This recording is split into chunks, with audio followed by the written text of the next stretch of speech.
Okay, so let us now restart what we were discussing earlier.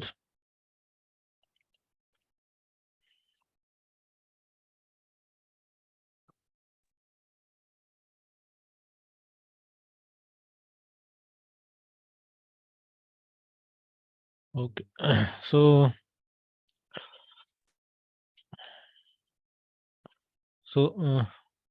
this was actually we were discussing.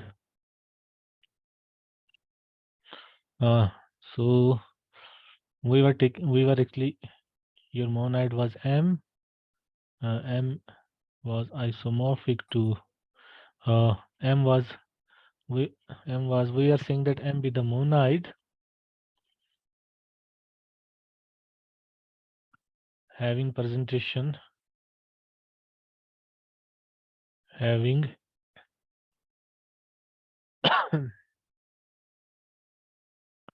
presentation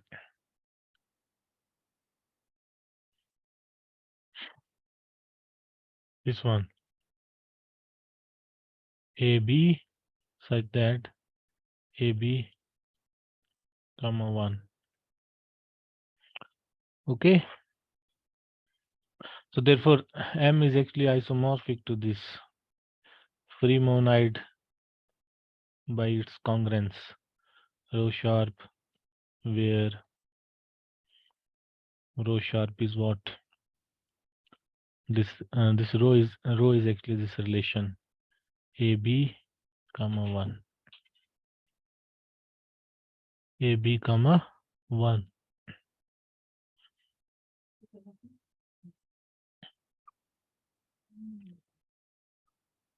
So it is clear that so it is clear that if you see this relation, actually if you apply this relation, so it is clear that for any word, for now we actually want to see what is this M किस type की monoid है. So it is clear that for any word W in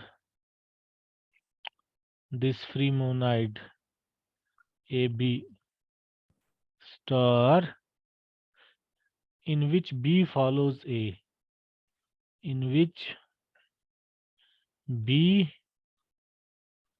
follows A, मतलब B A के बाद होगा जहाँ पे there is a word W dash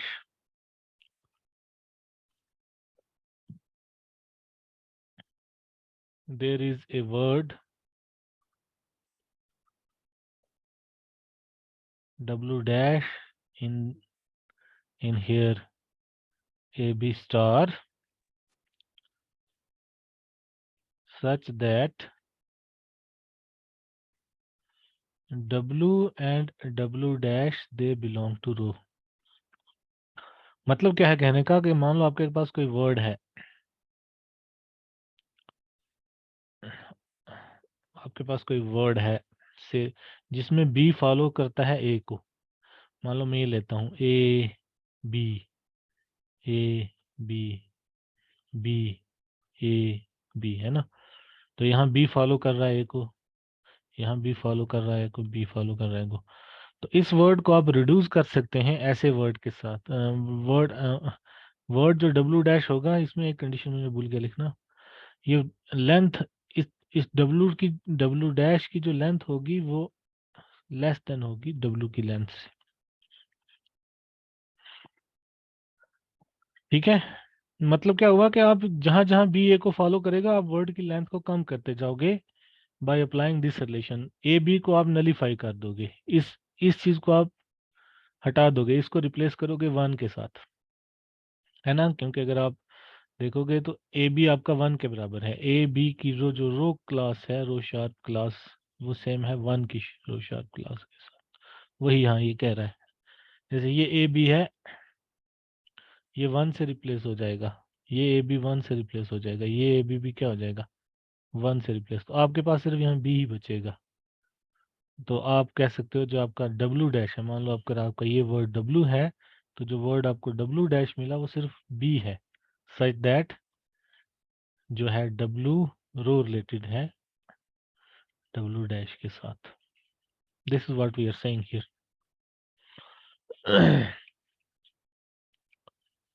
What are the elements of M? How they look like? Elements of M,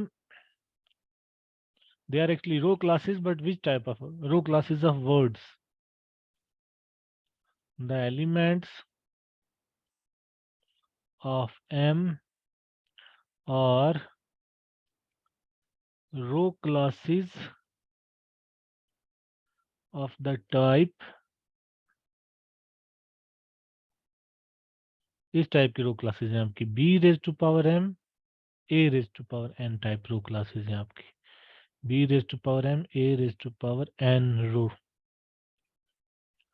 where your m and n they are greater than or equal to 0. आपकी इस type की row classes हैं. मतलब किसी भी रो class को आप इस फॉर्म में लिख सकते हो by applying this relation A B rho equal to one rho. और ये स्ट्रेट फॉरवर्ड है. जैसे आपने आपने कोई W वर्ड लिया, say suppose you take a word W, say it is of the form a raised to power m b raised to power n, say a raised to power k b raised to power r, and you are taking now W row. So W row is what? A raised to power m b raised to power n a raised to power k b raised to power r row. Okay, तो आप इसको लिख सकते हैं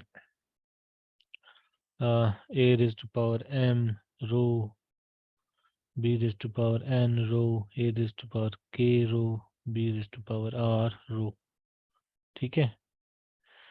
अब यहाँ पे आपके पास देखो, इसको मैं ऐसे लिख सकता हूँ a raised to power m minus 1 rho a रो, और यहाँ से एक b को मैं इसके साथ जोड़ूंगा b raised to b row b raised to power n minus 1 रो, और बाकियों को मैं ऐसे लिखूंगा a raised to power k row b raised to power r रो. तो ये आ जाएगा आपके पास क्या, a रो a b रो, और बाकी इस वर्ड को मैं ऐसे लिखता जाऊंगा. ए बी रो को हम लिख देंगे 1 रो, और ये खत्म हो जाएगी. मतलब कहने का है कि पावर्स खत्म करता जाऊंगा मैं, ऐसे कम कम करता जाऊंगा. ठीक है. तो यहाँ आपके पास ये क्या बचा, ये आपके पास ये नया जो वर्ड आया, ये आएगा A raise to power m minus 1 rho b raise to power n minus 1 rho a के A power K rho B raise to power R rho. फिर करते जाएंगे, फिर करते जाएंगे. फाइनली आपके पास बचेगा, ये सारे मैं खत्म कर दूंगा. ठीक है. तो फाइनली आपको बचेगा ये वाला वर्ड बचेगा. इसमें भी मैं खत्म कर सकता हूँ, ऐसे करते करते जाऊंगा. तो just 1 minute. A raise to power K R B raise to power और आर. अब डिपेंड करेगा मुझे कि ये इनमें आपस में क्या रिलेशन है. के बड़ा है आर से या आर बड़ा है के से, यहाँ पे भी वही होगा. एम बड़ा है एन से या एन बड़ा है एम से, कुछ बच जाएंगे वहाँ, है ना. अगर अगर यहाँ पे मान लो एन छोटा है एम से, या में एन छोटा है एम से, है ना, तो बी के सारे खत्म हो जाएंगे, ए की कुछ पावर्स बचेंगी, और यहाँ भी ऐसी सिचुएशन आएगी. So ultimately to cut it short, आप इसको फाइनली इस वर्ड में आप रिड्यूस कर सकते हैं, B power S A power T row. ठीक है. Where S and T they are greater than और इक्वल टू 0. सो एलिमेंट्स इसी फॉर्म के होंगे. किसी भी वर्ड को, उसकी क्लॉज को आप इस फॉर्म, इस शेप में लिख सकते हैं.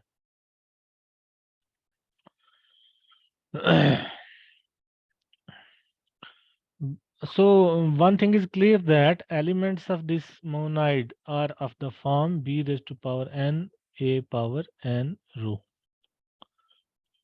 Okay, but whether these classes are distinct or not, it is not immediately clear.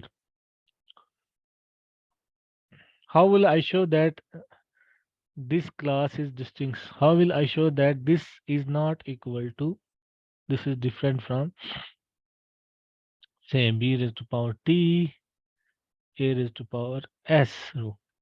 It is not quite easy. So, but it is not immediately clear that these row classes are all distinct. These row classes are all distinct. तो इसको distinct दिखाने के लिए मैं क्या करूंगा, मैं एक अलग से टेक्निक लगाऊंगा, एक नई मोनाइड लूंगा और मैं दिखाऊंगा उस मोनाइड की प्रेजेंटेशन भी यही है। ठीक है, जब मैं दिखा दूंगा उस मोनाइड की प्रेजेंटेशन भी यही है, तो ये मोनाइड आइसोमॉर्फिक होगी फिर उसके साथ, एंड उस मोनाइड की एलिमेंट्स को मैं इजीली देख सकता हूं कि वो डिस्टिंक्ट है या नहीं है, and that's it. So to see this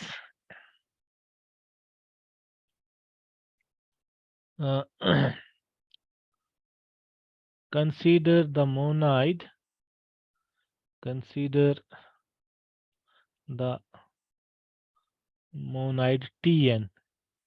Tn, you know, the full transformation monoid on natural numbers. ले लो बस, भूल जाओ। The full transformation monoid on n.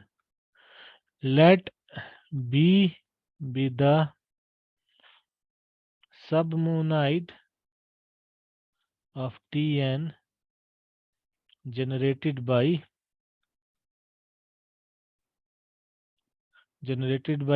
sigma and tau. Sigma and tau. That is, B equals to this sigma tau, or tau sigma. You write tau sigma for our notational convenience. So tau sigma. What are tau sigma? Where tau is this map. Tau is the map 1 goes to 2, 2 goes to 3, 3 goes to 4, and so on and so forth. And sigma is the map 1 goes to 1, 2 goes to 1, 3 goes to 2, 4 goes to 3, so on and so forth. Okay. We show that B has the presentation. B has the same presentation. We show that B has the same presentation.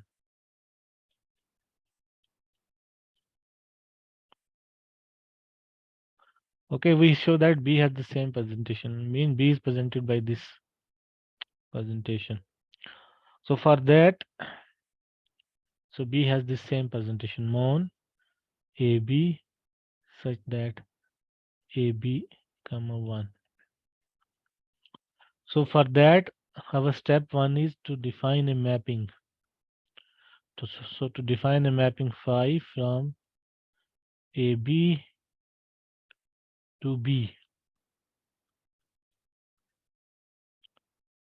So I define it as, I define A phi equal to tau, and I define B phi equal to sigma, because B तो generate हो रहा है इससे, तो मैं इनकी images ये दे रहा हूँ, A phi को tau एंड B phi को sigma दे रहा हूँ।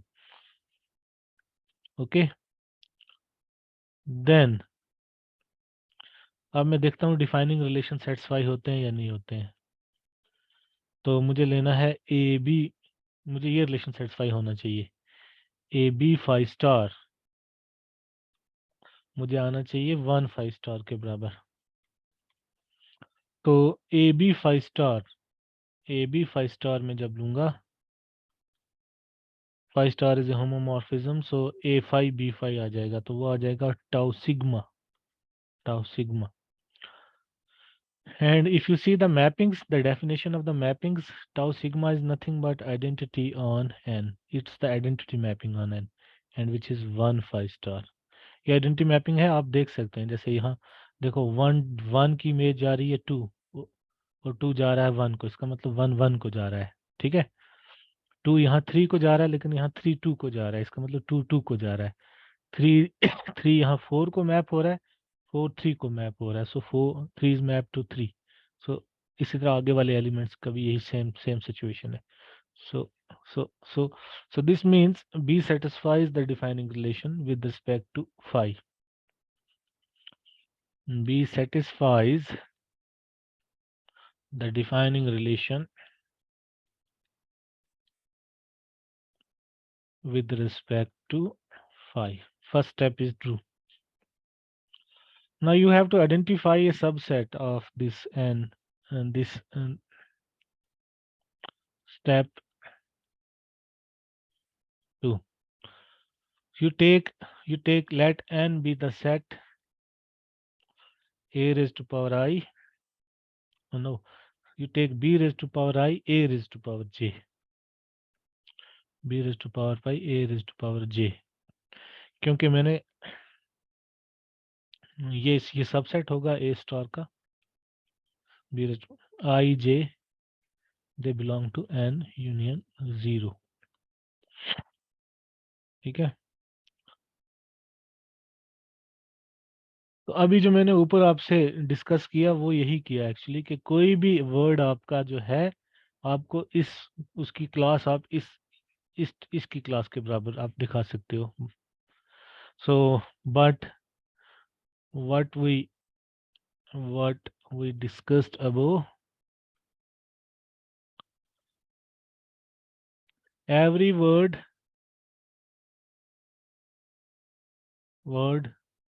in a comma b star can be transformed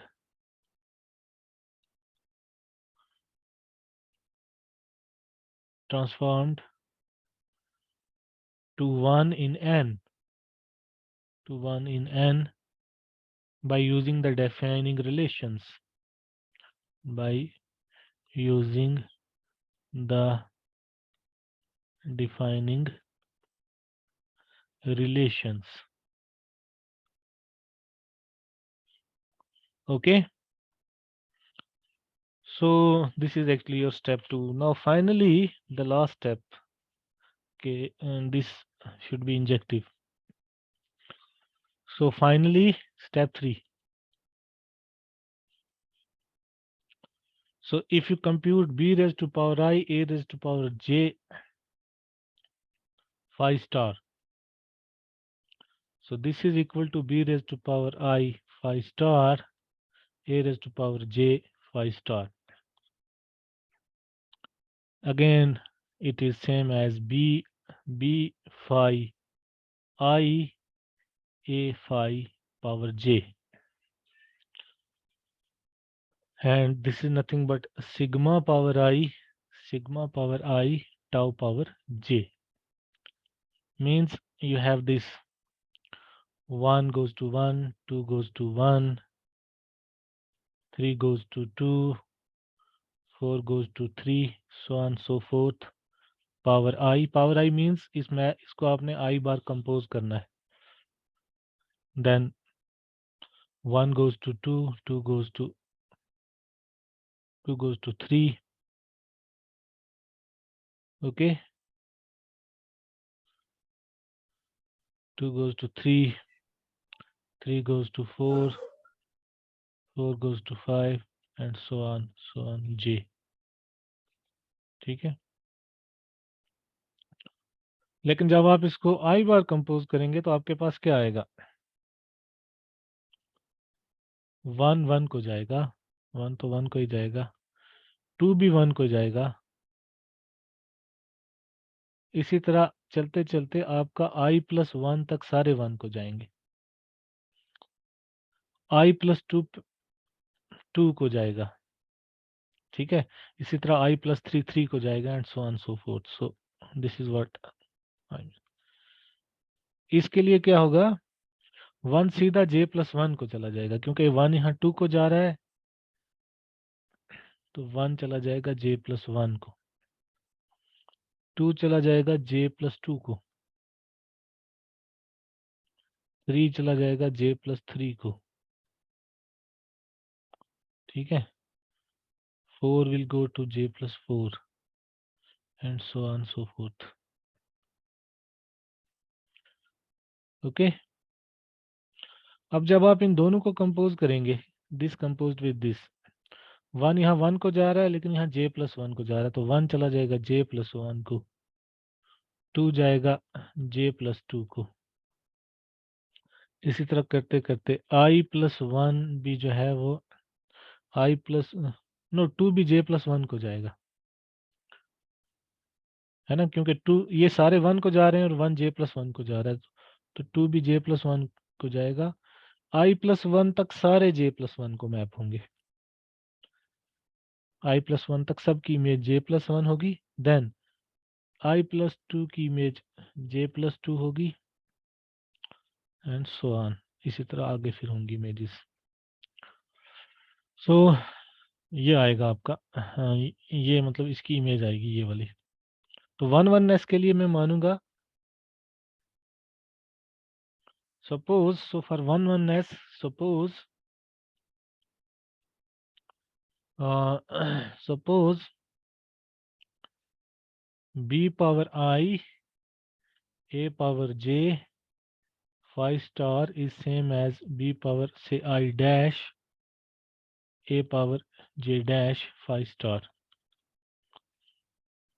ठीक है, इसका मतलब आपके पास आएगा sigma power i tau power j is same as sigma power i dash tau power j dash, और इन अदर वर्ड जो अभी हमने कैलकुलेट किए एलिमेंट्स वही आएंगे।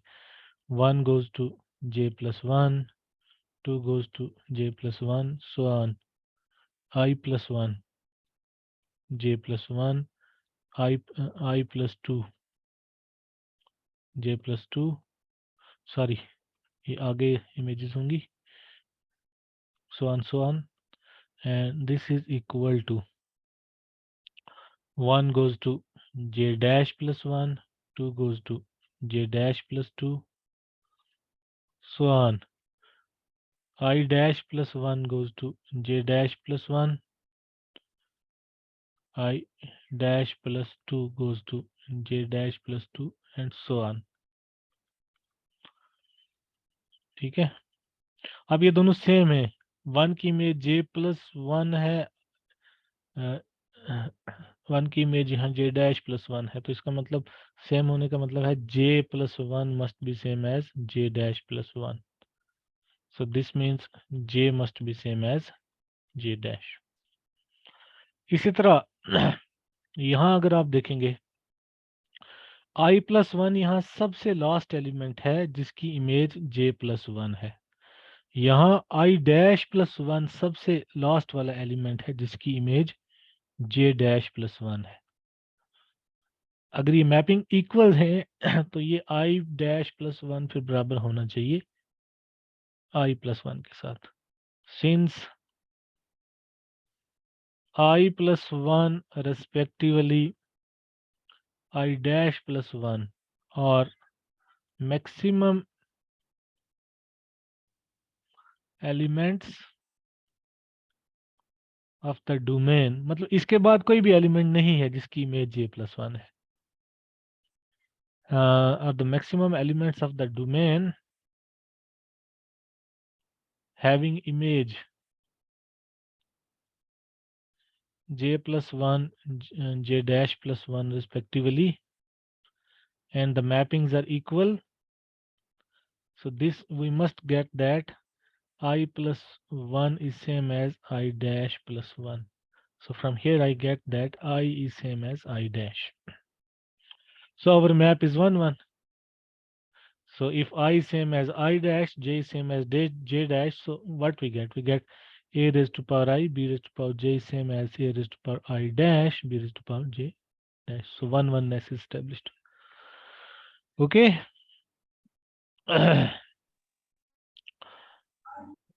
So I have shown that the monoid presented by this presentation is actually the monoid B generated by tau and sigma, where tau and sigma are the elements that we have just shown.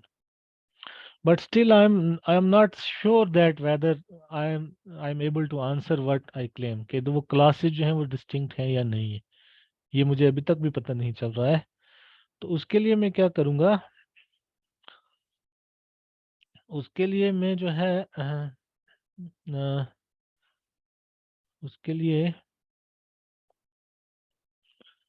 उसके लिए मुझे कुछ और करना होगा।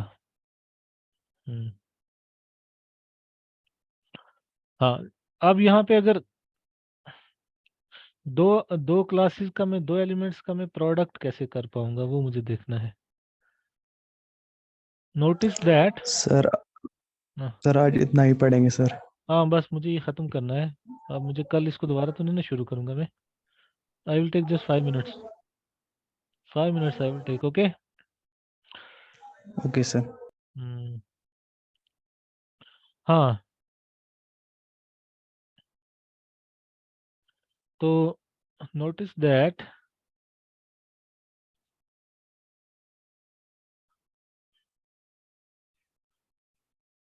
if we work modulo rho, notice that for m n p q, अगर आप positive लोगे, ग्रेटर देन और इक्वल टू 0 लोगे, तो अगर आप ये लोगे b raise to power m a raise to power n, b raise to power m a raise to power n, मतलब कहने का मतलब है कि मैं देखना चाहता हूँ कि इसमें मैं एलिमेंट्स का, अगर मैं, क्योंकि मुझे पता है ना इसके एलिमेंट्स, मैंने कहा इस फॉर्म के होंगे, B raise to power a raise to power n रो टाइप के होंगे।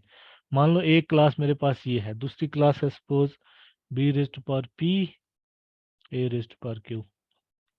इन दोनों का प्रोडक्ट मैं कैसे डिफाइन करूंगा, तो मैं ऐसे ही लूंगा ना, a raise to power m b, sorry b raise to power m a raise to power n रो, या रो नहीं लिखूंगा मैं, कॉन्ग्रेंट टू मॉड रो लिख दूंगा। So then I will take b raise to power p a raise to power q, it is congruent to, ये आ जाएगा b raise to power m, a को मैं लिख लूंगा n टाइम्स ऐसे ही, a n टाइम्स। इसी तरह b को मैं लिख लूंगा b so on p times, then a raise to power q। अब देखो यहाँ से इन दोनों को मैं क्लब करूंगा, ए बी को मैं 1 से रिप्लेस कर सकता हूँ, इसी तरह ए बी को मैं 1 से रिप्लेस करता जाऊंगा करता जाऊंगा करता जाऊंगा, है ना। तो फाइनली मुझे क्या मिलेगा, मुझे मिलेगा A B raise to power m, this is congruent to b raise to power m a raise to power n minus p, a raise to power n minus p plus q if n is greater than or equal to p, है ना। अगर n p के बराबर है तो यहाँ a की n minus P powers बच जाएंगी, b की तो सारी खत्म हो जाएंगी, लेकिन a की n माइनस पी पावर्स बचेंगी। वो रिलेशन अप्लाई जब मैं करूंगा, a की n माइनस पी पावर्स बचेंगी और a की q पावर्स ऑलरेडी यहाँ है, तो टोटल पावर्स a की हो जाएंगी n minus P plus q।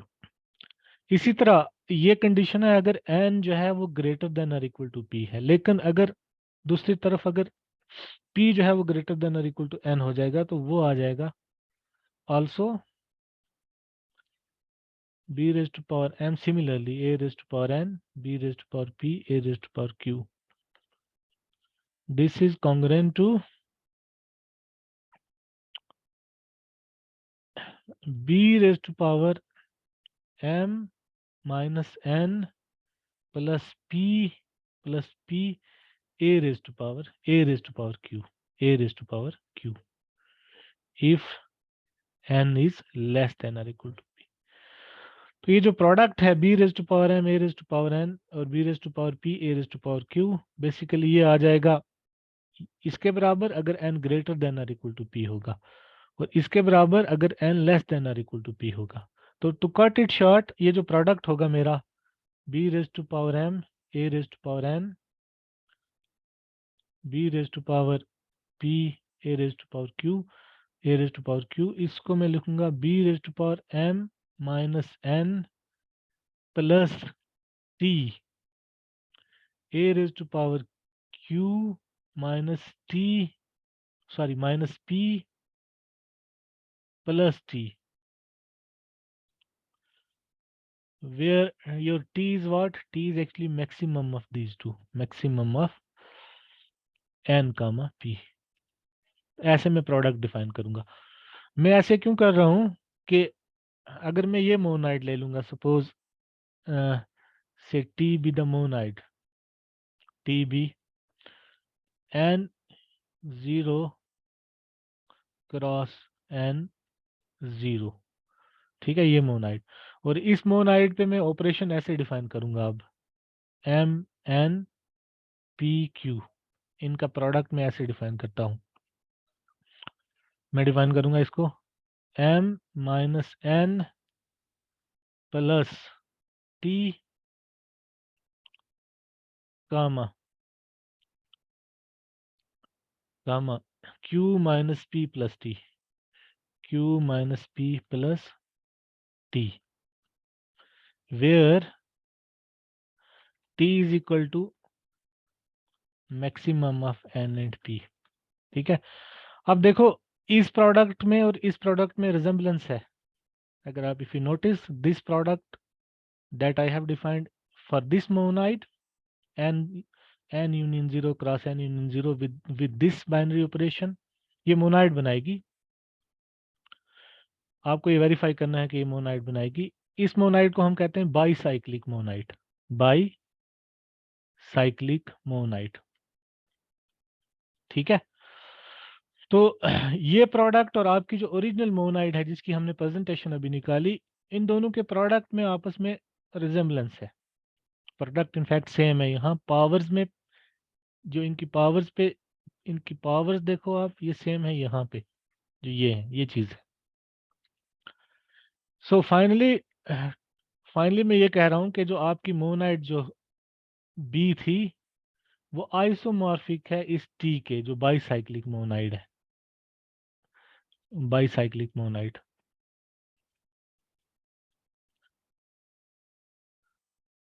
कैसे है, मैं मैप डिफाइन कर सकता हूँ यहाँ से यहाँ, फाई एक में मैप डिफाइन कर सकता हूँ। I define phi from T to B M comma N of phi, मैं डिफाइन करूंगा A raise to power M B raise to power N, no, B raise to power M A raise to power N rho under this map.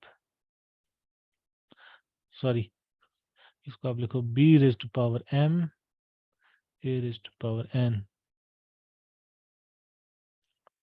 ठीक है, रो। So the exercise for you is actually to show that this map is an isomorphism. So आपकी जो original monoid थी वो isomorphic होगी अब bicyclic monoid के। Bicyclic monoid मतलब n union 0 cross n union 0 पे मैंने ऑर्डर्ड पेज पे मैंने ये ऑपरेशन डिफाइन किया। ये जो मोनाइड बनेगी ये भी आपको दिखाना है, ये मोनाइड है, इसको हम बाईसाइक्लिक मोनाइड कहते हैं। तो यहाँ तो एलिमेंट्स को आप इजीली देख सकते हो ये डिस्टिंक्ट हैं या नहीं है, क्योंकि यहाँ तो आपके पास पेयर्स है ना, m कामा n। सो ये डिस्टिंक्ट होंगे। अगर m डिस्टिंक्ट होगा सो ये पेयर आपका कोई m कामा n इक्वल होगा m डैश कामा n डैश के, अगर m इक्वल होगा m डैश के और n equal. So here the distinction of elements is quite obvious. So via this isomorphism the distinction of elements in B is also quite obvious. But आपको ये चीजें करनी है, एक तो इसको इस मोनाइट को दिखाना है, इसको मोनाइट दिखाना है with respect to this operation, और दूसरा जो आपको ये आइसोमॉर्फिज्म दिखानी है। I think I will stop here. CR, who is CR? Yes sir. CR आप जो है अटेंडेंस अटेंडेंस का स्क्रीनशॉट लो और उसमें लिखो, उसमें पूरा डिटेल्स मेंशन करो, क्लास क्या है, यस टॉपिक सर। क्या था, और मेरा नाम भी लिखो उसमें, ठीक है। ठीक है सर। ओके, सो ठीक कर है लो आप। सर, मैंने ले लिया। हाँ ठीक है, मुझे भेज देना।